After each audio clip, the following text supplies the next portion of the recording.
profesora investigadora del Colegio de México. Y estamos también con Sara Uribe. Sara Uribe es poeta y ensayista, autora de Rosario Castellanos, Materia que Arde y Antígona González, entre otros libros. Actualmente pertenece al Sistema Nacional de Creadores y es coordinadora, ni más ni menos que de la Cátedra Extraordinaria Rosario Castellanos de Literatura y Géneros, y en sus ratos libres intenta escribir su tesis de doctorado en Letras Modernas. Yo soy Jasmina Barrera y pues estamos muy contentas de estar acá platicando sobre Rosario en sus a los 50 años de su muerte. Yo quisiera empezar haciéndoles una pregunta. Tenía dos opciones, pero voy a empezar por la segunda. Quisiera preguntarles, bueno, quizás yo pienso que Rosario Castellanos es una de las autoras del siglo pasado más leídas, mejor conocidas. Quizá eso no es suficiente, pero ahorita platicaremos de eso. Y quisiera preguntarles, ¿ustedes cómo llegaron a Rosario Castellanos? ¿Cuál es su historia con Rosario Castellanos? Uy, qué pregunta tan difícil. Rosario Castellanos ha estado tan presente a lo largo de desde que era yo estudiante universitaria. Tal vez lo primero que leí fue Oficio de Tinieblas, una novela indigenista, como se le llamaba entonces, de una rebelión en Chiapas, y me tocó hacer un trabajo escolar en la licenciatura o en la maestría en historia, no recuerdo, donde se trataba de investigar cuál era Rosario Castellanos se inspira en el Oficio de Tinieblas en una novela clásica chiapaneca de un historiador chiapaneco que se apellida Pineda. Entonces me tocó, hice un trabajo escolar que pues ahí en máquina de escribir antigua, todo esto, sobre cómo ella ficcionaliza este relato de una rebelión indígena liderada por una mujer indígena. Y después, ahí empezó todo y ha habido varios episodios más, pero si quieres, le paso a Sara. Pues es una pregunta bien bonita, Jasmina, porque entonces yo también se la devuelvo un poco al público para que cada quien recuerde cómo fue la primera vez que se topó con Rosario Castellanos. En mi caso fue yo vivía entonces en un pueblito perdido de la Huasteca Potosina que se llama Ciudad Valles, que si ustedes están sintiendo calor aquí en la Ciudad de México, ahí estábamos a 50 grados. Era la temperatura usual, 50 grados. Decían que el que se moría en Ciudad Valles y se iba al infierno regresaba por su cobija. En ese lugar había o hay una biblioteca del ISSSTE, la única biblioteca pública del pueblo, y esa biblioteca era un oasis porque tenía aire acondicionado y tenía botelloncito con agua fría. Entonces era un oasis para cualquiera llegar ahí, y ahí yo tendría, que les gusta, unos 13, 14 años, estaba en la secundaria todavía. Y como pues era el único lugar fresco, pues la verdad, de entrada nos metimos por la frescura, dejen ustedes los libros.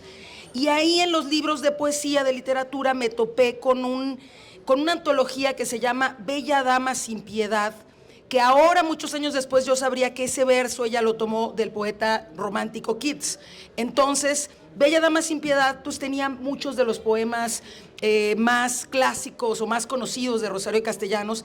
Recuerdo mucho Valium 10 o el Kinsey Report. Entonces, para mí fue una sorpresa encontrar que yo podía leer poemas que tenían un lenguaje muy cercano a mí, a una niña de 13, 14 años, que los podía entender, porque además, pues la poesía, ustedes saben que luego puede ser como muy compleja, y en el caso de Rosario Castellanos, para mí, además, fue un gusto ver que estaba hablando de mujeres, que sus poemas hablaban de mujeres.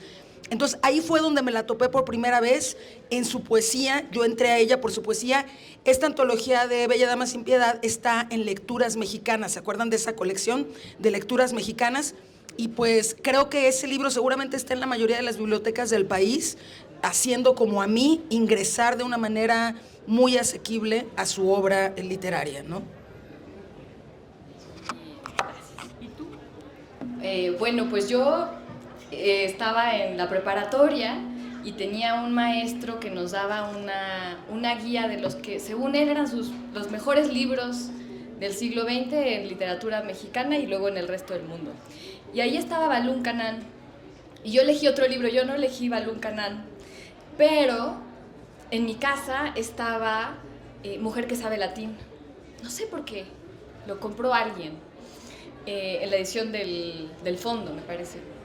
Y yo creo, o sea, yo recuerdo muy vívidamente ese primer encuentro con Mujer que sabe latín, con ese, creo que es el primer ensayo, uno de los primeros, en donde ella hace una enumeración del tipo de cosas cotidianas a las que no les prestamos mucha atención y que están todas absolutamente marcadas por el género, ¿no? Ella decía, por ejemplo, ¿por qué quieren a las mujeres con las uñas largas?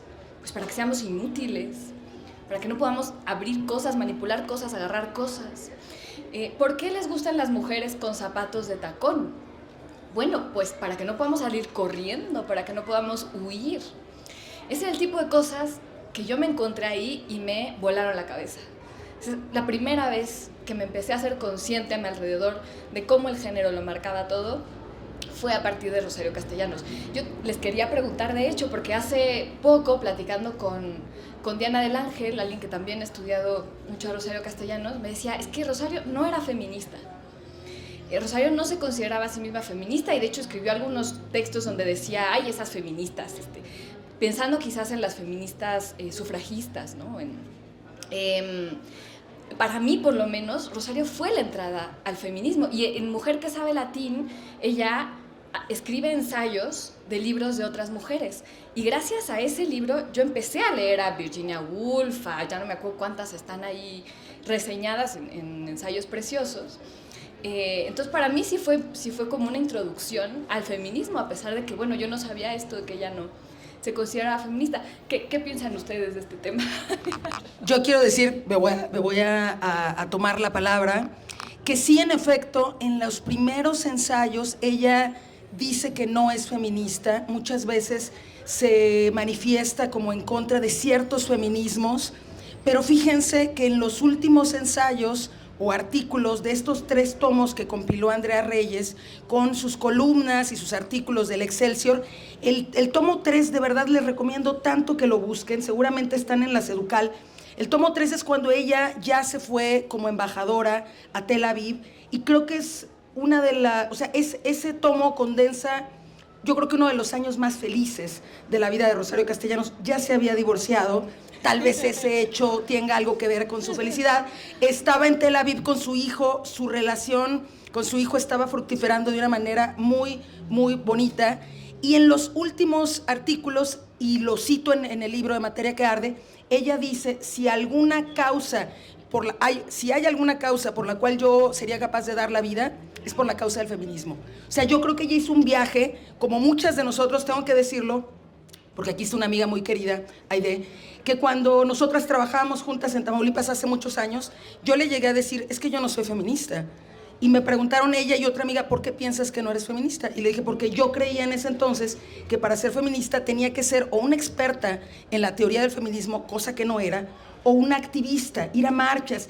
Y la verdad, pues en mi pueblo no había marchas, para empezar, o sea, no tenemos esa cultura en mi pueblo, en Tamaulipas. Y me dijeron, oye, no, pero a ver, tú crees en esto, en la igualdad, en los derechos.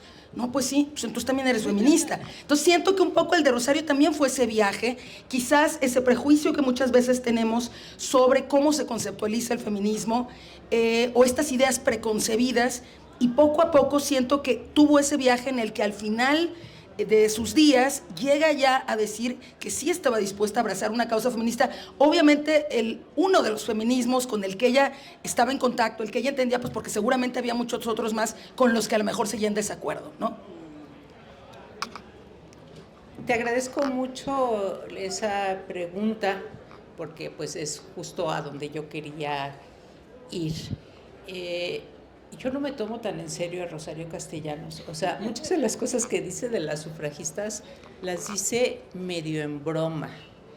Y esas frases, a veces, creo que la prematura muerte de Rosario Castellanos y su transformación en una en un busto, en un féretro, en la rotonda de las personas ilustres, nos hace verla así como muy en serio. Si algo me gusta de Los Adioses es que ahí la escritora está frente a su máquina de escribir. Los Adioses, la película sobre la joven Rosario Castellanos, es porque está muerta de la risa.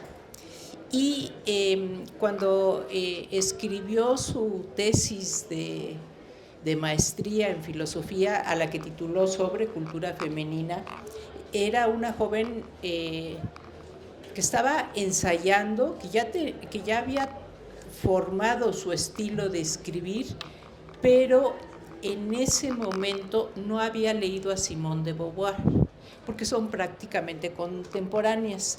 Ya hay una frase que me encanta, que le escribe a Ricardo Guerra, a quien amó y con quien creo que fue muy feliz en su momento. Le dice, cáete cadáver, esa es una frase antigua, cáete cadáver, estaba con Dolores Castro en París, que vi de lejos a Sartre y a Simón. Pero cuando escribe esto, después se convierte Rosario Castellanos, es la primera lectora y comentarista de Simone de Beauvoir en México, sin duda. Sus columnas, en la compilación original de la Veracruzana, pues ya empieza, que se llama, ahora recuerdo el libro, el título de esta obra, que son ensayos sobre escritoras. No. ¿Cómo? ¿Mujer de palabras? No, es una anterior. Pues ya entiende el feminismo existencialista de Simone de Beauvoir. Y luego esas frases que comentas, a mí también cuando leí que los zapatos de tacón son instrumentos de tortura cotidiana, es una frase de las feministas de los años 70. De hecho, Rosario Castellanos en Excelsior, en la compilación que tú mencionas, pues hace unas crónicas de eso que viene de Estados Unidos y juega con muchas de esas frases. Entonces creo que sí, o sea, ella tiene esta inquietud por las mujeres en la cultura, que está desde su tesis de maestría. Por eso me dio mucho gusto poder estar aquí en la UNAM, que también es mi alma mater, y donde Rosario Castellanos estudió y escribió sobre cultura femenina, su tesis, que además está por ahí accesible en el Fondo de Cultura, y que es una escritora titubeante todavía, joven, que no está tan segura, que se hace preguntas que después la llevarán a tanto a la narrativa como a los ensayos que mencionaba Sara.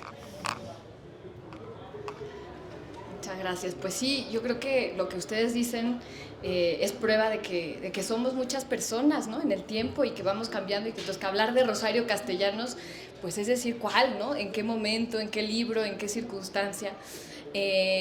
Yo sí creo que el impacto de Rosario Castellanos a nivel del discurso de género en México ha sido muy importante.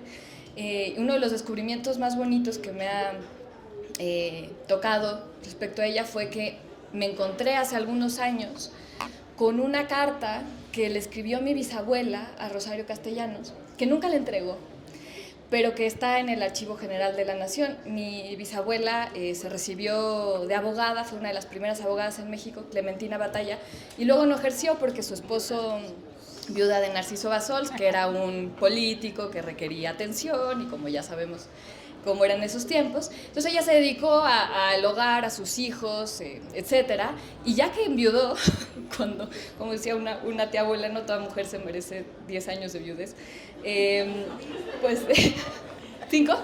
¿Les subí? Bueno, 5. Pues cuando enviudó, ella volvió a dedicarse al feminismo y al activismo, y en ese momento le escribió una carta a Rosario Castellanos diciéndole: muchas gracias por todo lo que has escrito, te admiro mucho y me arrepiento, o sea, después de haberte leído, me arrepiento de haberme quedado en mi casa todos esos años y de no haber sido más, más directa en mi deseo de trabajar y de hacer otras cosas. Entonces me impresiona cómo, bueno, les conté esta historia de cómo yo encontré a Rosario Castellanos y cómo influyó también en mi bisabuela y en mí, ¿no? Y la pregunta que quería hacerles es, ¿cómo piensan ustedes esta influencia de Rosario en las distintas generaciones de mujeres y de personas lectoras en México? Yo voy a contestar otra cosa. No sabía que eras nieta de doña Clementina Batalla de Basols, a quien tuvo el gusto de entrevistar en Guadalajara.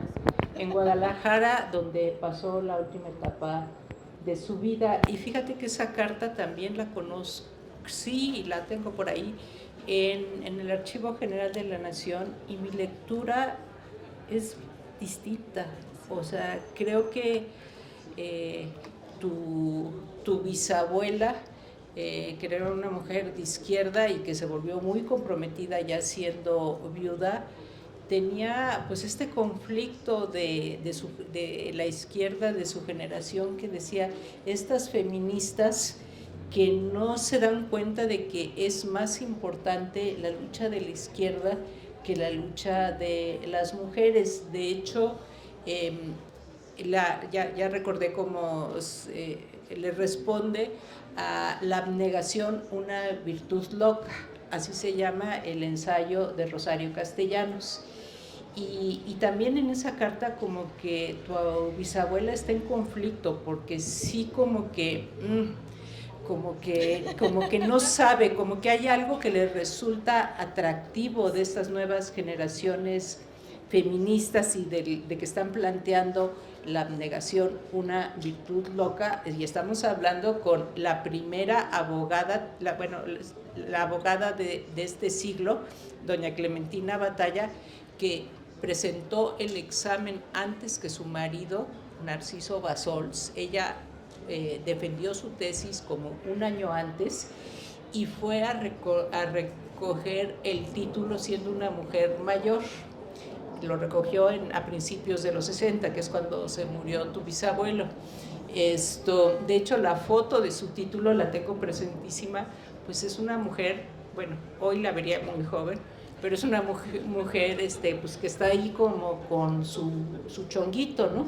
Y todo su pelo blanco, y tiene esta relación conflictiva con Rosario Castellanos. Eso me encanta, sí, y bueno, ya tomé el tiempo con una respuesta a una pregunta que no era, pero es que me emociona. Luego me cuentas tú de quién eres hija de la dinastía Barrera Basols, donde son ocho tíos tienes, ¿no? Sí, doña Clementina tuvo...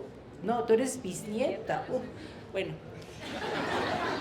Yo voy a seguir esta bonita tradición de contestar otra cosa a una pregunta, pero que ahí se va, porque me quedé pensando en esto que decías de que se arrepintió tu bisabuela, ¿no? Como de no haber ejercido, como esta pregunta por qué se hizo con la vida, ¿no? Y me recordó inmediatamente a uno de estos ensayos que están en uno de estos 3 tomos de Andrea Reyes, que ahora no recuerdo el título, pero en el que ella se pregunta cuál sería el hecho histórico que la llevó a estar y a hacer su vida como la hizo. O sea, ¿qué fue lo que históricamente pasó? Y ella lo ubica en la reforma agraria, por supuesto. Porque como ustedes recordarán, el padre de Rosario Castellanos, César Castellanos, pues era un terrateniente, tenía 2 ranchos y uno de ellos fue invadido justamente en la época del reparto agrario, pero alcanzó a vendérselo a un empresario chiclero de Ocosingo. Se alcanzó a recuperar algo de ese rancho y el otro lo vendieron para venirse acá a la Ciudad de México. Pero ella lo que dice es, si no hubiera habido reparto agrario, pues nosotros hubiéramos tenido una vida de terratenientes toda la vida. ¿Y yo en qué me hubiera convertido? Dice, me hubiera convertido, ahora sí que me vi, dijo, como decimos ahora, ya me vi, se vio como una matrona tendida en una hamaca, decidiendo la vida de sus hijos y de sus nietos, o sea, controlando la vida de sus hijos y de sus nietos, y dice, no sé cuál de las 2 vidas habría sido más feliz. O sea, yo creo que habría sido feliz siendo esa matrona, teniendo una vida hogareña, y fui muy feliz, estudiando, viajando, haciendo cosas. No sé en cuál hubiera sido más feliz, pero en esta en la que me tocó me siento más libre de haber podido tomar las decisiones de lo que yo quise hacer. Entonces, me gusta mucho ese ensayito que no recuerdo el título, lamentablemente, pero busquen ese último tomo de los artículos compilado por Andrea Reyes, porque creo que es un poco, de alguna manera, o sea, reconocer cómo la historia, a final de cuentas, tiene efectos muy específicos en la vida de cada uno, y también como reconocer esas otras posibles Rosario, que lo ligo a lo que decías hace rato, ¿cuántas Rosarios hay? Yo creo que hay muchas Rosarios. Simplemente regreso a sus cartas a Ricardo, y es ahí por lo menos yo puedo ver 3 tipos de Rosarios ramificadas en más Rosarios. La Rosario de 25 años yendo a España a estudiar filosofía, la Rosario ya de 40 y tantos, que es la que siento más cercana porque tengo 40 y tantos, que se fue a dar clases a Estados Unidos, y luego la Rosario cuando regresa y se va Ricardo a Puerto Rico. Pero hay muchos Rosarios, y me gusta la idea de ubicar qué punto de inflexión de su vida pudo haberlo cambiado todo. Y era algo que estaba realmente fuera de sus manos, pues como el reparto agrario, ¿no? Pues yo justo tenía ganas de preguntarles, hablando de estas muchas Rosarios y de todas las vidas que vivió, ha sido importante, por ejemplo, esta película que mencionabas tú, Los Adioses, quizá para el público en general, para acercar a la lectura de Rosario, y esa película se enfoca en un periodo específico de su vida, ¿no? Y cuando yo leí el libro de Sara, por ejemplo, me di cuenta de que había, pues eso, muchísimas etapas de su vida de las que quizá no conocemos tanto. Quería preguntarles, ¿qué etapa les gustaría rescatar o les gustaría contar que quizá no sea tan conocida, o un momento, alguna imagen o escena quizás? Bueno, pienso que Rosario Castellanos murió antes de cumplir 50 años. Y yo soy mayor de 50 años, mucho mayor, y eso me impacta mucho. Creo que hay también una Rosario Castellanos póstuma, que esa Rosario Castellanos póstuma, con todo el peso del oficialismo, o sea, porque bueno, finalmente murió estando en funciones como en una jefatura de misión diplomática, y tuvo el homenaje empezó pues desde el día 1 cuando llegó el cuerpo. Entonces eso le fue dando como toda una pátina, no sé, algo así como monumental, que estuvo bien porque en su momento se publicaron muchas de sus obras. Ya en años más recientes, después de las obras completas, como que, o sea, sería muy bonito tener muchos libros de Rosario Castellanos en todas partes, que se pudieran elegir algunos ensayos, las reediciones, la compilación de Andrea Reyes, desde luego, y la anterior que hizo José Emilio Pacheco, pequeñas ediciones. Eso sería algo, creo que muy estimulante.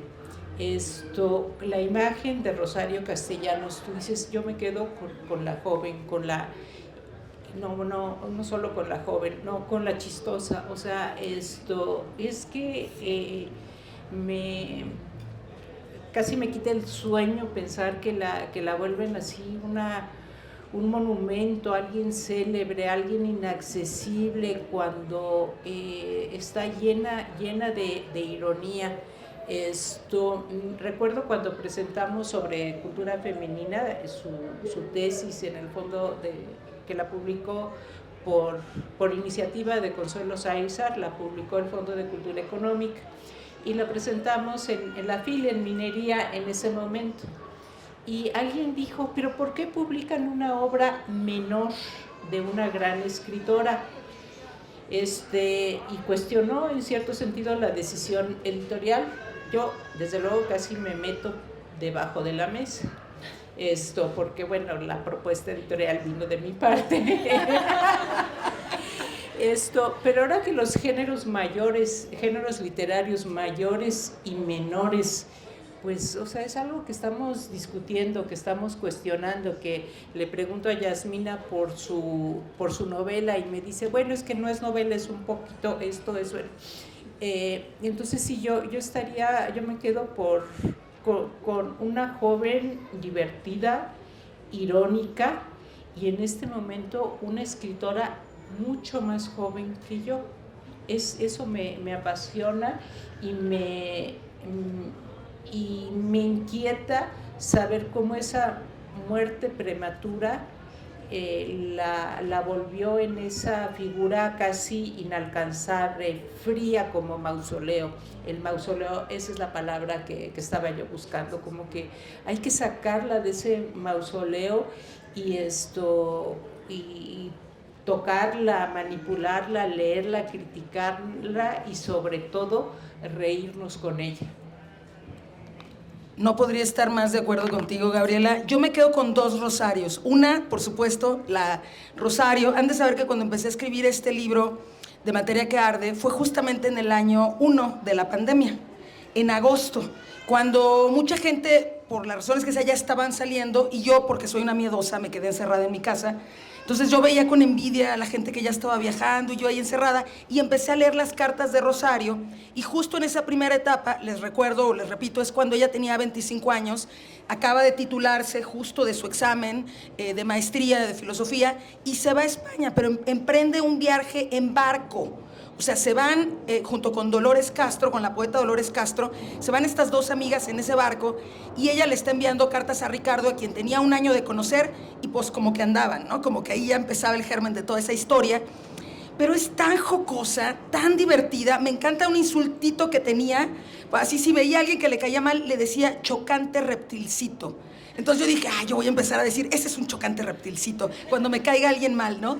O monstruito decía también, tenía esta frase de cáete cadáver también, o decía esto está muy suave, o sea, tenía realmente un lenguaje coloquial muy divertido, y de verdad que les invito a que si les es posible leer estas cartas, las lean porque se van a divertir tanto con esta crónica de viaje. Yo creo que esas cartas son también un libro de viaje, de crónica de viaje, porque de verdad yo estaba encerrada ahí, en la pandemia, en mi casita, y al mismo tiempo sentía que estaba viajando con ella. Yo sentía que desembarqué con ella en Venezuela, que desembarcamos en todos los lados a que ella fue, yo me sentía viajando con ella, porque lo vuelve algo tan cercano, tan real, que sientes que vas con ella. Y además, eso es una de las cosas más importantes, que hay un grado de intimidad en su escritura, en la escritura autobiográfica como la de las cartas, que te permite todo eso contrario al mausoleo, que te permite sentir que hasta podría ser tu amiga. O sea, tú sientes eso cuando les dices, a lo mejor si nos hubiera tocado, pues chance hubiera sido amigas, o chance me hubiera hecho una broma a mis propias costillas por lo irónica que era, obviamente. Sí. Y la otra escena con la que me quedo de Rosario Castellanos es más bien también de ese último tomo que tanto les he recomendado, de los artículos de Andrea Reyes, cuando ella ya está en Tel Aviv, cuando ya es esta diplomática, cuenta una anécdota de que tiene su máquina de escribir y de pronto aparece una cucaracha en la máquina de escribir. Y entonces dice, no le voy a decir a mi hijo, no le voy a decir a Gabriel, porque con lo protector de animales que es, me va a decir que casi que le haga de comer y le haga una casita para que se quede a vivir ahí. No le voy a decir, pero pues tampoco puedo escribir ahí porque me da cosa. Entonces me voy a oír unos días a ver si la cucaracha se va, ¿no? Entonces regresa unos días y la cucaracha ya se fue.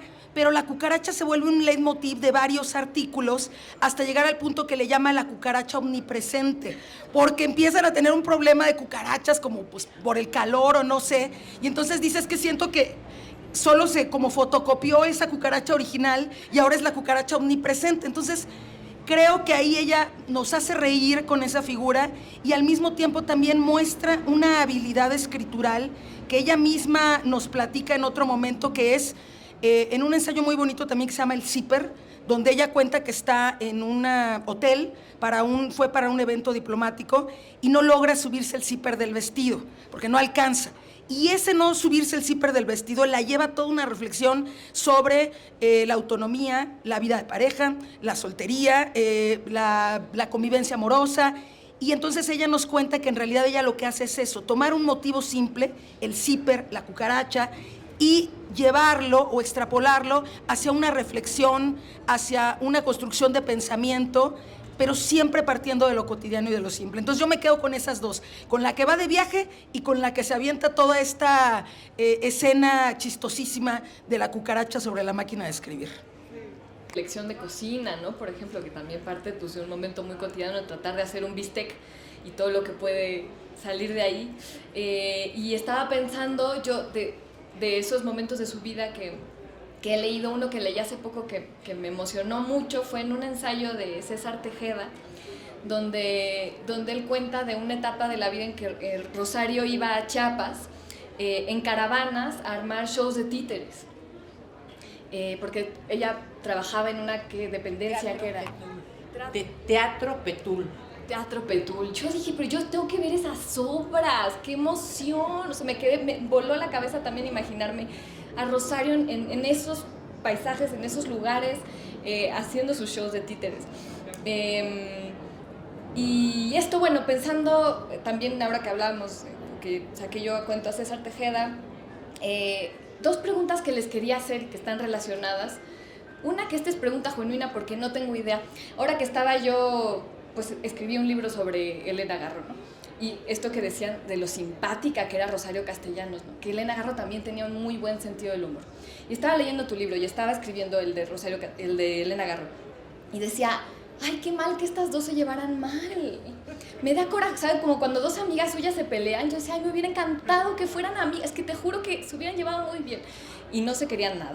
Entonces, una pregunta que yo tenía para ustedes es, ¿cuál era la relación? Cuentas una historia muy bonita, por ejemplo, Sara, de una amiga que tenía Rosario, se me olvidó su nombre. Luisa Popkin, que fue su amiga ahí en Wisconsin, sí, en Madison. Eso, que nos contaran un poco de la relación de Rosario con sus contemporáneas. Y ahorita me sigo con la otra. Qué bonita pregunta, pero voy a contestar otra cosa.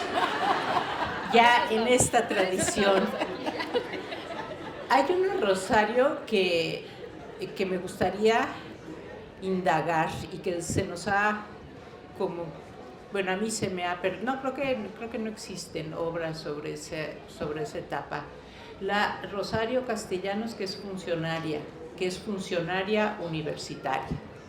Esta es una Rosario Castellanos que es integrante de la generación del 68, a su manera, aunque es un poco mayor, que digo, ya no era estudiante, y que escribe el Memorial de Tlatelolco, y que su vida está pues en la universidad.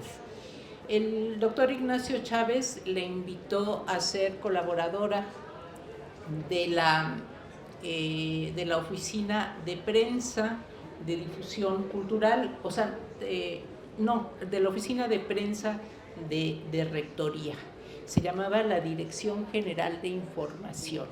Esto es en los años previos al 68, donde ya hay mucha efervescencia estudiantil, hay mucha tensión entre la universidad y el gobierno de Gustavo Díaz Ordaz. Al mismo tiempo, el doctor Ignacio Chávez está impulsando una reforma académica.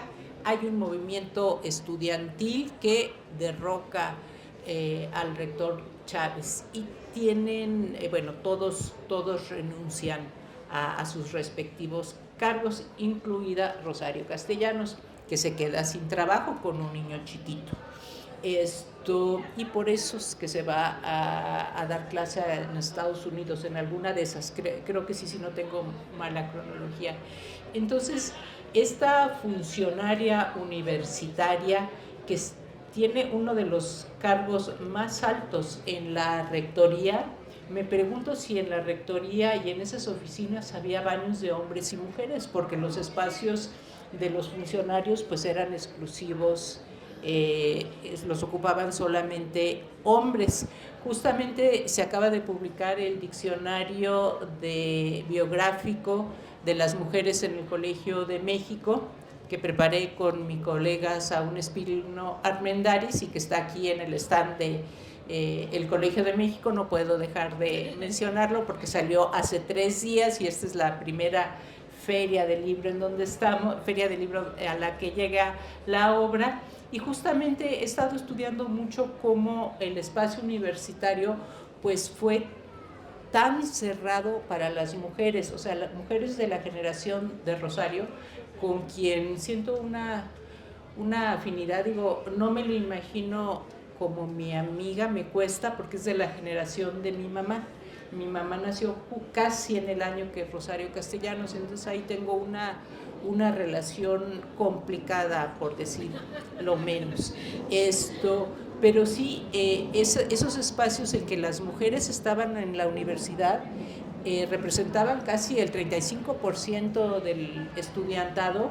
Había profesoras, una gran cantidad de profesoras, sobre todo en la Facultad de Filosofía y Letras, donde estudió Rosario Castellanos y que era la MMC, mientras me caso, para las estudiantes. Y que esa era como la idea de estudiar, de que las chicas fueran a la universidad. Y viniendo de ese ambiente, pues Rosario llega hasta las altas esferas de la política universitaria en una época donde realmente las mujeres estaban por completo ausentes, y por completo quizá le parezca así como, ay, está exagerando, pero no estoy exagerando, les digo, al punto que me pregunto si había baños, que es un asunto, o si tenía que ir al baño pues de las secretarias, ¿no? Que no, digamos, no de las funcionarias. Bueno, contesté otra pregunta. Yo sí voy a agarrar ahora sí la pregunta y me quedé pensando de qué tres amigas ella habla. Y habla primero obviamente de Dolores Castro, con la que les digo que se aventó este viaje, que se fueron y estuvieron como año y medio más o menos allá en España y viajaron a muchos lugares cerca de España, Italia, Viena. Allá se toparon a Simone de Beauvoir, a Sartre, con Octavio Paz también fueron a París. Viajaron mucho y luego hay una entrevista que le hacen a Dolores Castro en un libro que es un homenaje también a Rosario Castellanos, y ella lo que dice es que ahora sí que ya nunca pudo como superar ese viaje, porque después de algo tan maravilloso como vivir esa aventura a los 25 años, que además me encanta porque cuando regresaron en un vuelo que era de Rotterdam a Nueva York, y se regresaron en Greyhound, en camión de Nueva York hasta la Ciudad de México. ¿Quién hace eso? Pues unas chamacas de 25 años, obviamente. Y entonces dice Dolores Castro, es que ya nunca... O sea, y a ver, tuvieron también sus roces, o sea, también ellas se peleaban luego, como todas las amigas, ¿no? En algunos momentos tuvieron sus momentos de fricción, pero al final lo que dice Dolores Castro es que era muy difícil seguir comprendiendo la vida luego de haber tenido una etapa tan intensa de amistad y de viaje con Rosario, ¿no? Y luego aparece también Guadalupe Dueñas, que recuerdo mucho esta imagen cuando Rosario finalmente se va a casar con Ricardo, ya después de que él se ha casado con Lilia Carrillo y toda esa parte de esa historia. Cuando se lo deciden y se lo comentan a Guadalupe Dueñas, dice uno de estos libros biográficos que llegan con Guadalupe Dueñas y la pareja de Guadalupe Dueñas a felicitarse, a festejar el compromiso, y van por unos pollos rostizados. Entonces esa imagen de Guadalupe Dueñas y Rosario Castellanos con sus respectivos marido y cuasimarido, comiéndose un pollito rostizado para festejar el compromiso, se me hace tan linda, la verdad.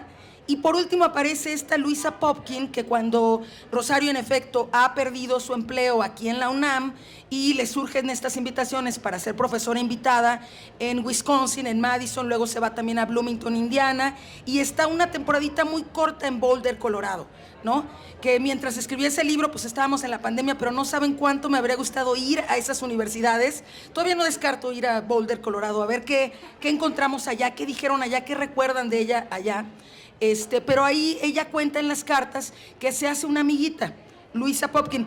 Cuenta que es un poco difícil como hacer amistad con sus colegas académicos estadounidenses, pues sobre todo por el tema de los horarios, que creo que eso sigue siendo igual, que te dicen, ahí te dicen que una fiesta va a ser de 7 a 9 y a las 9, pues ya es como, ya se va. Literal, la fiesta es de 7 a 9. O sea, no como aquí que 7 a 9 y pues vas llegando 8:30 a la fiesta, ¿no? Y te vas como a las 3 de la mañana, no, allá muy puntualitos de 7 a 9, entonces que a ella le costaba un poco, pero que encuentra a esta colega que es un poco más joven que ella Y ahí de nuevo me siento identificada porque tengo ahora una querida amiga Ana que es como 10 años menor que yo y digo, es como mi Luisa Popkin, ¿no? Porque es como una amistad que para cuando uno ya tiene 43 te nutre, te llena de vida, la verdad, tener una amistad más joven, porque tiene todavía impulsos cuando uno ya, la verdad, ya va un poco cansado, pero esa amistad te impulsa a hacer cosas, a ir a lugares, que es lo que a mí me pasa y qué es lo que le pasaba a Rosario. No cuenta mucho de Luisa Popkin. A mí me gustaría luego ir a indagar dónde quedó esa amiga, qué pasó con ella, pero sí cuenta que cuando Rosario, porque en ese momento tenía muchos problemas, estaba lidiando con muchos problemas de su salud mental, que además ahora yo la oigo describir los síntomas y digo, eso es un ataque de pánico, y lo sé porque yo los he tenido, pero ella quizá no tenía el nombre clínico para nombrarlo, pero esta sensación de taquicardia, esta sensación de que sientes que te vas a morir, esta sensación de querer huir y caminar, que a ella le pasaba, digo, Rosario, tenías un ataque de pánico y no lo sabías, pero ella estaba contándole y desahogándose y un poco recargándose en la amistad con Luisa Popkin. Entonces, claro que sabía tener sus amigas y seguramente tuvo más, pero recuerdo esas 3 que están por ahí registradas en su obra. Tomo de nuevo el micrófono antes del aplauso, perdón, porque no quiero dejar de mencionar a Erlinda. Erlinda, por supuesto, que fue una trabajadora del hogar que cuidó a Gabriel, y cuando estudiamos a las mujeres escritoras, a las mujeres académicas, a mí me ha resultado fundamental buscar las redes de mujeres en las que se apoyaron.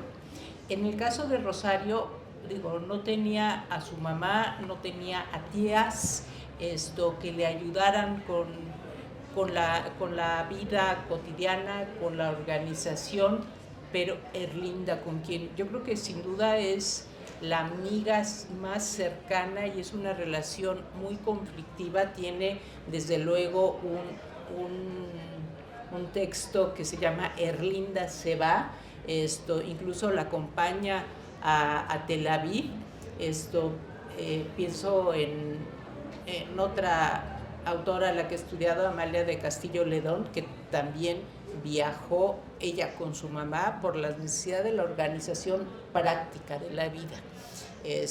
Y ni siquiera, creo que Rosario no menciona el apellido de Erlinda, que eso nos dice algo de nuestra sociedad.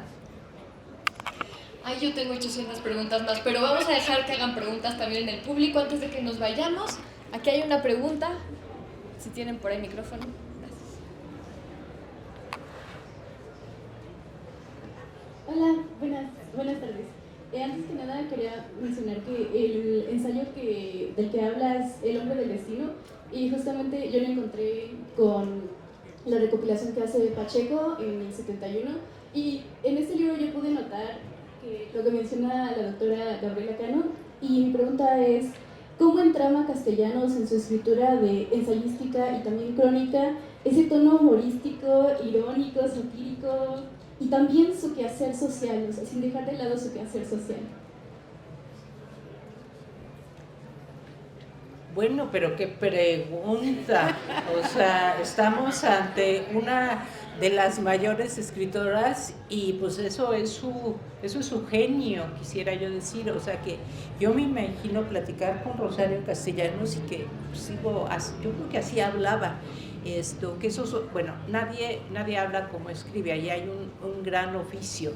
Y no tengo la respuesta, pero que sí creo que es una autora, una escritora, una cronista, una corresponsal, porque escribía muchísimo, escribía cartas. Hay una carta preciosa que la menciono ahora, a Gabriela Mistral, porque entre sus viajes van a ver a Gabriela Mistral en Veracruz, y justo como próximamente vamos a presentar la gran nueva biografía desmitificadora de Mistral, pues la acabo de leer. Pero sí, escribía muchas cartas, y bueno, hasta que la justicia se siente entre nosotras, diríamos, otro modo de ser humano y libre.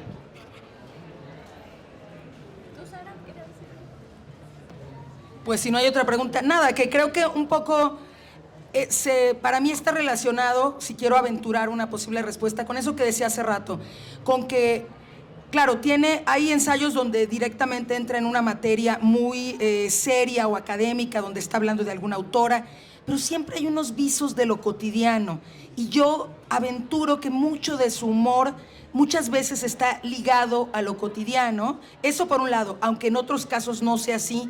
Y simplemente creo que era su gran capacidad como para darle vuelta a las cosas, ¿no? Como para encontrarle incluso algo muy serio, lo gracioso, el lado gracioso. Pues era como una capacidad ya de humor que tenía tanto en su conversación, pero también en su escritura, ¿no? Y que se la permitía. Eso es lo otro, que además se permitía ser irónica y tener ese humor dentro de su escritura, cosa que no es fácil, la verdad.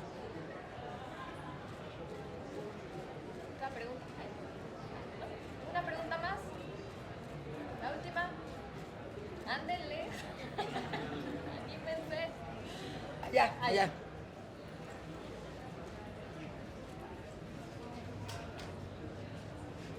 Gracias por la exposición. Y quería preguntarles por dónde recomendarían empezar a leer a Rosario Castellanos, porque creo que estamos en una feria donde podemos ir corriendo a buscar este libro que nos sugieren ustedes, que ya han sido como, ya han tenido toda una trayectoria con ella, ¿sí? Gracias. Gran pregunta y me voy a agarrar yo a contestar.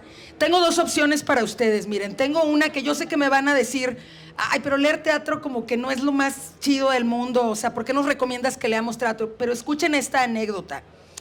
Es una muchacha, se va a casar mañana, se llama Lupita, y va al salón de belleza porque quiere estar presentable para su boda, ¿no? Y en ese salón de belleza llega un vendedor que a la dueña del salón de belleza le vende un aparatito que va a colocar, ¿se acuerdan en esas como que te tapaban la cabeza que parecían como extraterrestres, así como una incubadora en la cabeza para secarte el pelo? Dice, miren, vamos a poner el aparatito ahí para que estas mujeres puedan no aburrirse mientras se les seca el pelo.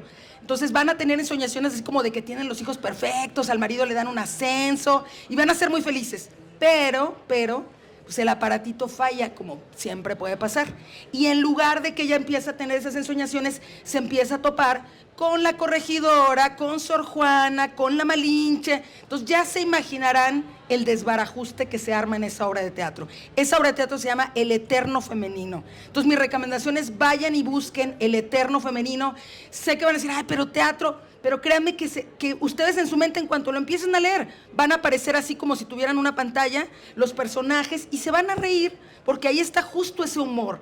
Se van a reír y van a desmitificar a todas estas personajes, también muchas de mausoleo justamente de la historia. Eso por un lado. Y la otra, pues yo escribo poesía, amigas, entonces no puedo dejar de recomendarles Poesía no eres tú, que es esta recopilación, que también es una bonita forma de entrarle a la poesía.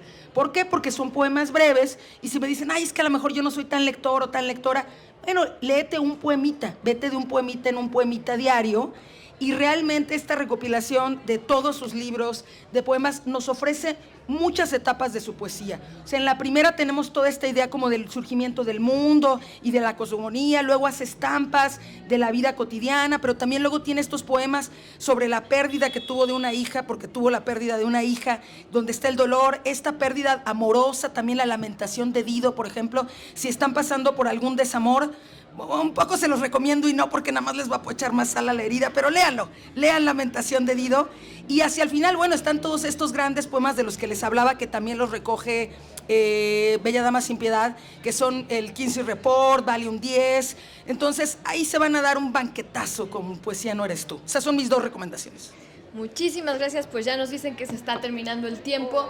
Quiero agradecerles muchísimo. Lean a Sara Uribe, lean a Gabriela Cano. Podemos encontrar el libro de Rosario Castellanos, Materia que Arde, está en Penguin Random House. Y el último libro de Gabriela Cano, nos decías que estaba en el stand del Colegio de México, pero la tesis de Rosario Castellanos sobre cultura femenina que prologué, la editó el Fondo de Cultura Económica. perfecto. Y pues lean a Rosario Castellanos y muchas gracias por todo.